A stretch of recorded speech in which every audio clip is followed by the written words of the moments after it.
Hello, magandang gabi. Ano pong balita sa iyo, ma'am? Ano pong nangyari ho sa nakausap po ninyong mga nakarang panahon? Ba't hindi kita makikita? Ano ba yan? Ha? Bakit mabulag ka na? Hindi naman si DJ, Kuya DJ. Ay, Ano ba yan? Hindi kita sa sakit. makikita. Before Sa na sakit. interview mo ako, nakikita kita. Sa Ba't sakit na ngayon may hindi na? balakang ko Kumusta nito by the mamaya. way? May nagkuya na naman sa akin. Ano po yan, madam? Sana ho yung asawa mo.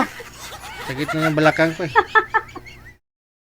Ano nangyari ho doon sa nakausap po ninyo? Saan po? Wala po ako nakakausap dito sa ano ba yan? OFW Emotion. Ano ba yan? Andyan na naman tayo eh. Sumali po kayo dito, di ba? May nakausap ka na? Dito ho, sa live na ito ho, sa bagong ano na ito ho. Opo, Wala ho. dito ho, dito. May nakausap ka na, di ba? Oo, dahil puro pending ho. Yung na-interview niyo ho ako before, tapos nung ano ba gayan on duty kami nung time Hindi, na may nakausap ka na ho ditong lalaki, di ba? May nakausap ka na, wala pa. yung ano mo po, since a year na ho, DJ. Ano? Hindi, may nakausap ka na hong lalaki dito, di ba?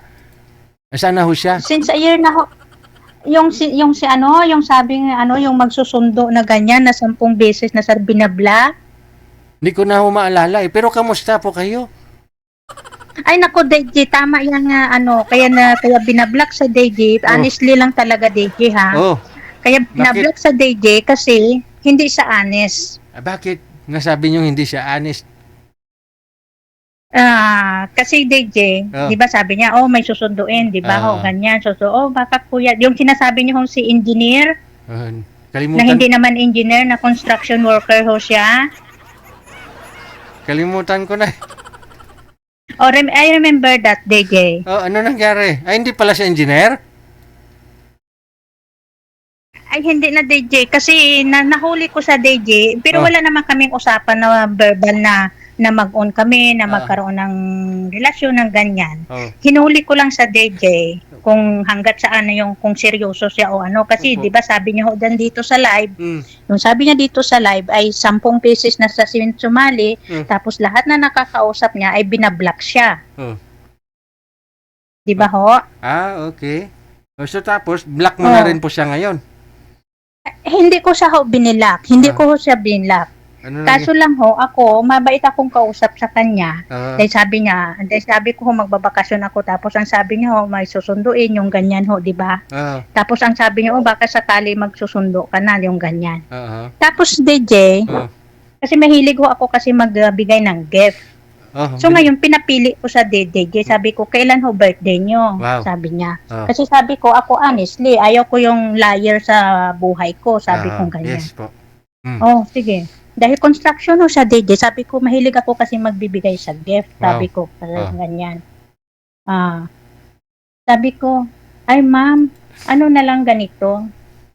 Sabi ko, mamili ka. Sabi ko, bibigyan ba kita ng bag? Sabi ko, ganyan. Bag. Bag.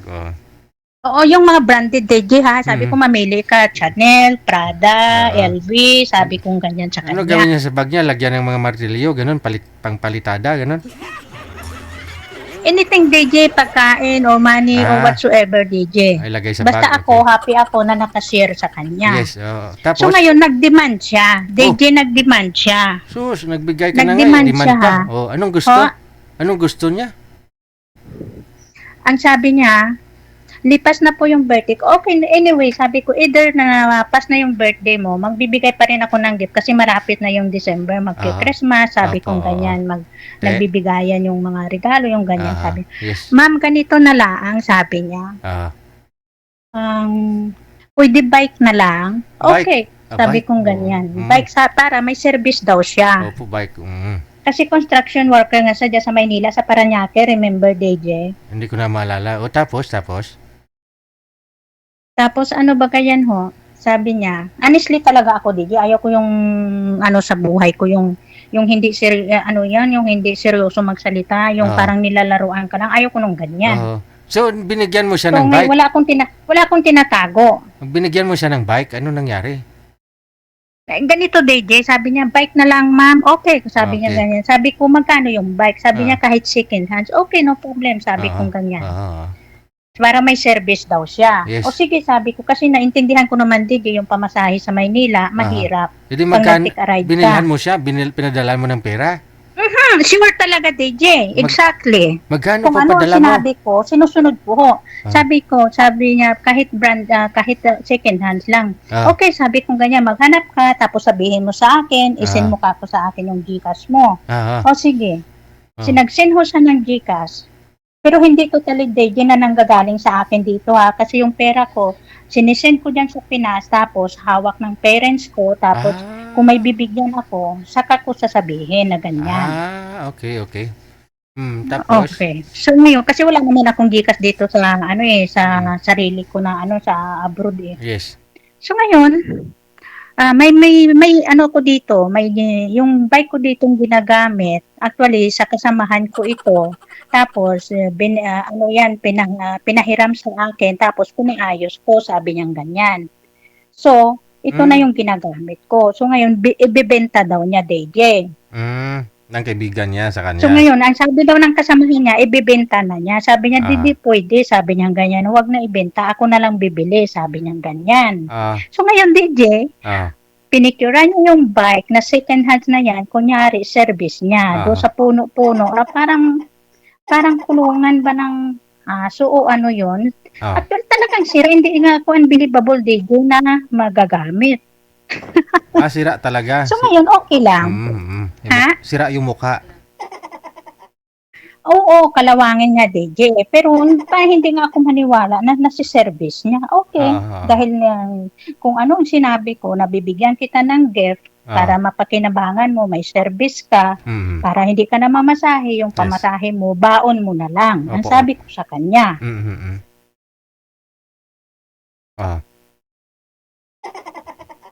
So, pinadalhan mo siya ng pera, pambili ng bike na yon. Pinadalhan ko sa DJ, sabi ko, magkano yan? Sabi niya. Sabi daw, binibenta daw ng 2K. 2K lang DJ, 2K lang. Yes. So, after po nun, nung napadala nyo na po yung pera, nakuha niya na yung bike. Hello? Mahina po kasi signal nyo, ma'am. Wala. Hindi po kayo nakikita ng maayos. Huwag po kayo tumalikod sa ilaw. Nawala si DJ. Dito lang ho ako. Kayo po ang humihina.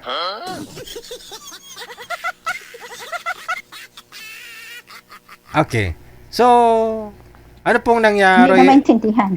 Ano pong nangyari after? Ano pong nangyari? Mahina po signal nyo, ma'am. Nawawala po kayo. DJ, naglalag ka. Ay, ako pa yung naglalag. Wala na akong marinig. Ayun lang.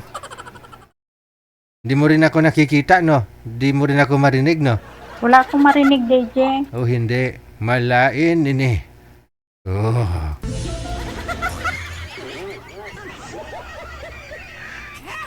Hello? Hello po. Okay na, nakikita mo na ako at naririnig? Okay na, DJ. Narinig sige. na. Sintro po kayo sa camera, ma'am. Hindi po kikita. Hindi ka kita mapikita eh. Ayun nga po, kasi mahina signal mo. Kaya naglalag, hindi mo ako nakikita. Mahina po kasi signal mo. Akala ko nga may makakausap na ako.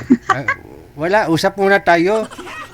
Tika lang, okay, no problem. Sintro ka muna sa camera kasi alam ko sumali ka na before. Kaya tinatanong ko kasi parang okay naman ho kayo na nakausap mo.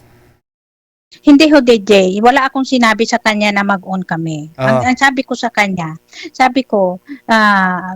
ito lang masasabi ko. Kasi sabi kong ganyan, hi! Kumusta ho? Long time no see. Tapos ano nangyari, madam? Sabi ko, wag mong asahan na na forever ako dyan sa Pinas. Kasi OFW ako, ang uwi ko lang dyan, bakasyon. Sabi ko sa kanya. Yes. So, kung ang hinahanap mo ay life partner, parang malabo, sabi ko sa kanya.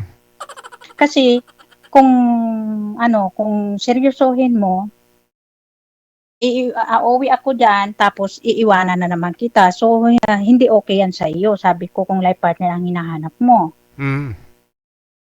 Yun.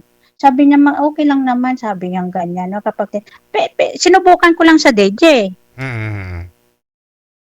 Kung siya ay seryoso, kung makapag-antay siya, kung talagang seryoso siya, hindi siya ganyan. Aha. 'Di ba ho? Yes. Oh. Nagme-message, nangungumusta siya, ingat ka lagi, kumain ka ba, yung ganyan ba, TJ? Okay, happy ako sa ganyan kasi may nangungumusta sa akin. Opo. Nag-worried, nag-care, ng ganyan. Pero, yung nabigay ko na, DJ, yung kahit kung sabihin na nagsinungaling sa akin doon sa bike na yan, na hindi naman na pinakita sa akin ng buong bike na pwedeng masakyan, kundi nakatambay lang doon sa parang junk shop ba, DJ? Oo. Hello? Yung puro kalawang. So ngayon, okay. Sabi ko, nandyan na yung sabi ko ganyan, nandyan na yung sabi ko na, kasi unbelievable talaga, DJ. Alam ko makiramdam sa tao kung ako'y niloloko o lang, kung kung baka sabihin mapagkapirahan ka. Na ko sa DJ. So ngayon, naibigay ko na yung sabi dahil 2K lang naman daw. Okay. Pinasend ko sa DJ, tumawag ako sa parents ko, isend mo itong pera dito sa number na ito. Sabi niya, sino na naman ito? Sabi niya, ganyan. Sabi ko, may kaibigan ako dyan sa Maynila na na gusto kong bigyan ng tulong, sabi kong ganyan. Kasi byudo sa DJ, naalala mo, byudo siya. So ano po nangyari? Bakit hindi po naging kayo? Ano po nangyari? Kasi nahuli ko sa DJ. Kasi nahuli ko sa DJ sa ba yan? Hindi ko alam na pag open ko ng cellphone ko, DJ. Sabi ko siya, ano ito naalala mo, DJ, yung pangalang Quintin? Hindi ko naalala. Tapos? Yun. Nahuli ko siya, hala, sabi ko ganyan. Bakit may na pala siya, yung profile picture niya, may siya ng profile picture na may kasama sang babae. May naglagay, nag-update po siya ng profile picture na may kasamang babae. Okay. Tapos? Wala sa DJ. Alam mo, doon ako, DJ, galit kahit hindi ko sa karelasyon o boyfriend o friend lang kami. Dapat nirespeto na, DJ, yung pagka ko sa kanya, kind. Parang pamilya ang turing ko sa kanya. Sana nagpaalam man lang na magpapalit na siya ng profile. Exactly, DJ. Wala siyang sinabi. Talagang kinausap ko, DJ, ng personal sa cellphone. Talagang tinawagan ko siya dahil ni-reply niya yung message ko. So ngayon, sabi ko, kung open ka mag-call ka kasi free time ko ngayon. Sabi ko, mag-talk tayo. Sabi ko ganyan. Sabi ko, congratulations ha. Sabi ko ganyan. Sabi ko, oy, may picture ka pala sa profile mo na ganyan. Oo, sabi ko, paano mo kako na yan? Sabi niya, sumali daw sa isang group dating. Parang ganito din, DJ. Tapos? So, diyan niya nakilala. Sabi niya, diyan daw niya nakilala. Tapos sabi niya, nakita nga niya yung picture mo yung picture na mo na yung sinend mo sa akin, sabi ko. Nagtatanong nga siya kung sino ka, sabi niya. Sabi niya, kaibigan ko yan, OFW yan. Yun ang pagpakilala na, DJ. So, nasaktan ka? Tapos, may balak ko pa nga sana yan, DJ. Dadalhin ko doon sa bahay ko para mag-renovate, dahil construction siya. So, ngayon, all of that, DJ, already passed. So, hindi ko na siya kukunin construction worker do sa bahay ko kasi nalaman ko ng ganyan. Sabi ko, pag uwi ko, kukunin kitang na worker para hindi ako magbayad sa iba, kundi sa iyo na lang mapunta yung pera. Okay. So, ngayon, DJ, wala na. Sabi ko, alam mo, hindi kita hindi kita masisisi kung bakit ganyan. Kasi sinabi ko naman sa iyo, hindi tayo magiging kita friend laan. Kasi useless din laan na natatanggapin kita sa buhay ko na iiwanan din kita ng ilang taon tapos babalik tapos kung kailan na naman ako uuwi yung ganyan. So, diyan ko siya nahuli, DJ. Hindi siya makapag-antay ng ganyan ko. Talagang seryoso siya. Dapat pinagbigyan niya, di ba ho, DJ? Yes. Kasi yan ang sinali niya diyan dito sa live mo, DJ, 'di ba ho? Oo. Yes. Oh. Tapos una-una sabi ko kaya hindi mo malang ako nirespeto bilang sana kapatid o whatsoever. Dapat Yes. nagsabi ka, o sige, dahil gusto ko yung partner ko sa buhay lifetime. So, okay lang ba sa iyo na maghanap na lang ako ng iba? 'Di ba daw dapat, DJ? Opo. Kaso lang nagulat ako nang makita ko ng ganyan. Siyempre, parang Tapos, hindi, nasaktan ka. Nasaktan po kayo. Hindi ako nasaktan, DJ, na nawawala siya sa akin. Ang nasaktan, ang masakit sa akin, DJ, yung tinulungan ko siya na hindi malang baga nagpaalam sa akin. Na, kumbaga, itinuturing ko siyang kapatid. Okay. Yun. Sige. Marami nga sana akong balak na sabi ko magkita ko lahat na construction worker na kasama mo diyan sa sa trabaho mo, no, i-blow out ko. Wow. Tapos ganito, sabi ko mamili ka, isama natin sa mga inasal o magluto na lang. Sabi niya mag-ano na lang, bigyan mo na lang ako ng pera, sabi niya ako na lang magluluto dito sa namin sa ano ba yan, sa construction, sabi niya. Okay, sabi kong ganyan. Tapos ang sabi niya, pwede ba makaano sa iyo? Sabi niya ganyan. Yung hindi ko pa dinahuli after ng bike Sabi niya, pwede sana ako makaano sa iyo kung okay lang sa iyo. Sabi ko, ano yan? Sabi niya, nagtitinda-tinda ako, may dinadala ako mga kakanin sa trabaho ko, sabi niya. Para may iadagdag income ko, sabi niya. Okay lang pa sa iyo na maghiram ng pera na pandagdag ko dito sa kapital ko. Sabi ko, ano yun? Sabi niya, mga kakanin. Sabi ko, patingin nga. Sabi ko, ano ba binibenta mo? Tinitinda. Sabi niya, mga suman, mga ganito, ganyan puto, ganyan. Sabi niya. Sabi ko, patingin nga. Wala naman si DJ isisend sa akin.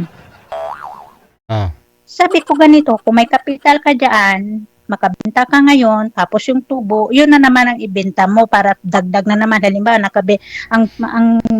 ang tinda mo ngayon ay 10, tapos yung natubo mo dyan sa 10 na yan, yun na naman idagdag mo dyan. So, halimbawa, mga 1 dosena na yan, o 15 na yan, o diba? Sabi kong ganyan. Tama. So, hindi ko sa inano, DJ, hindi ko sa pinadalhan. Okay. Hindi ko sa pinadalhan. Kasi nafe-feel ko na,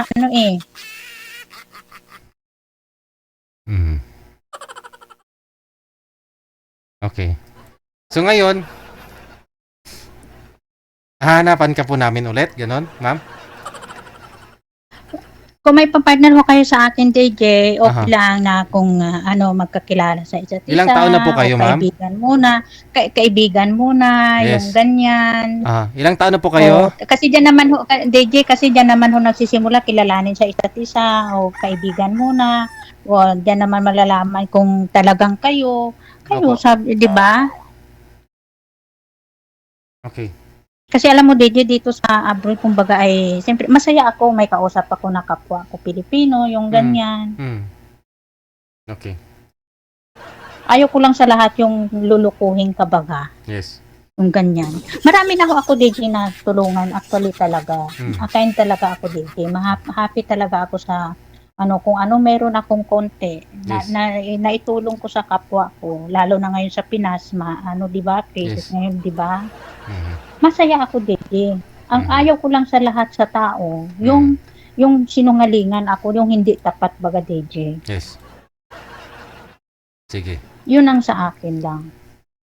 Hindi ko sa binilak, DJ, pero iba lang ako ng ng account. Okay. Sige. Yung ganyan.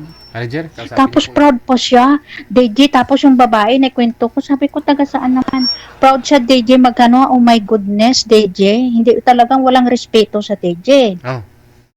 Proud yung babae, manicurista, tapos may mga anak nag-aaral pa. Tapos, nag-date na, sabi ko, nagkita na kayong personal, sabi niya, oo, nag-date daw sila, tapos may nangyari na sa kanila, oh my God, that is sasabihin pa ng ganyan, DJ? Ganyan baga ang tao ngayon ganyan na baga ngayon ang mga tao. Sabi ko, natutuwa ka pang sabihin sa akin na ganyan. Dapat sarilihin mo na lang. Oo. Tuwang-tuwa pa siya na may nangyari na daw sa kanila. Hindi ako naiinggit. I'm not a Jesus woman.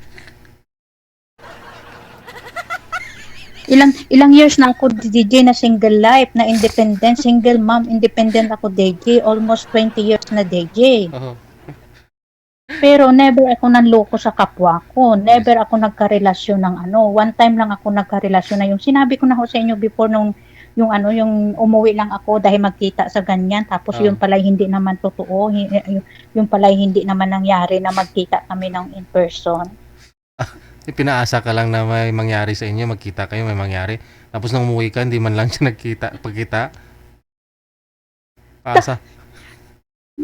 Umuwi ako para magkita. O sige, meet tayo. Sabi niya nga para ma-meet ko yung mga pamilya mo. Tapos yung pala hindi, I'm sorry, I cannot go in Philippines because my visa just only 3 days. So I want my visa is 15 days. Yung ganyan ba? Alam mo naman, DJ, yung mga foreign people. Hindi na ang ano lang nila ng visa ay mga 14 days lang, di ba? Sige. Hanapan ka po ni manager ng AFAM ha. Diyan na po muna kayo sa linya. Okay. Maraming salamat. Babalik po ako.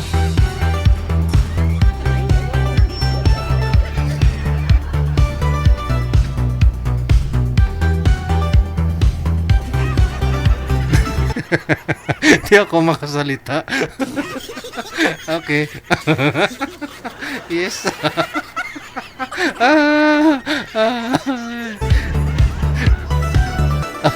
Walang respeto. Pasaway yun si Sir ah. Pagkatapos masinda ng ng bike na may kalawang.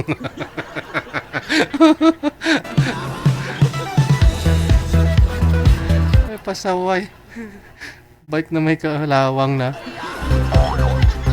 Mat kalawang.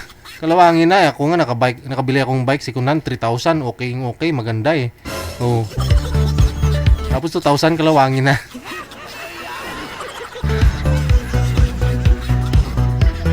Ayun lang. Pero di naman daw nasasaktan si Madam. Pero siguro hindi naman daw siya nainggit. May nangyari na daw sa kanila. Baka isipin ni Madam, ay ako na sana yun. Ay, ang bota.